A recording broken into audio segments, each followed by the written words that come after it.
So spek yang aku pakai sekarang ni, kalau tengok nampak macam spek biasa je kan, tapi bila aku slide kat bahagian tepi ni, kau tengok dia punya lens bertukar warna kan. Bila aku slide ke belakang, dia kembali kepada warna asal.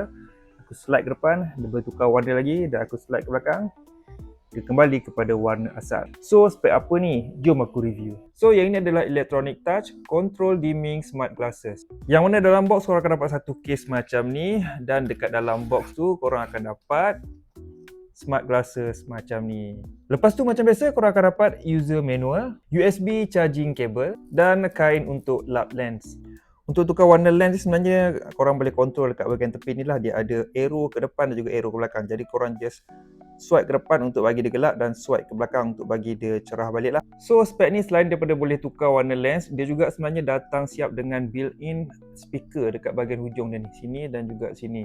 Jadi spek ni juga boleh dijadikan sebagai earphone untuk layan lagu, layan movie ataupun untuk jawab panggilan. Dan kalau korang connect dengan dia punya app ni, korang juga boleh menggunakan fungsi AI chat, AI translate, linkage dan juga video chat. Overall, spek ni memang sangat-sangat function lah, terutamanya korang yang suka aktiviti outdoor ke kan, ataupun korang yang travel keluar negara kan. Jadi tak perlu dah nak bawa banyak-banyak device untuk translate ataupun untuk layan lagu ke apa ke. Semua all in one dah ada dekat dalam spek ni.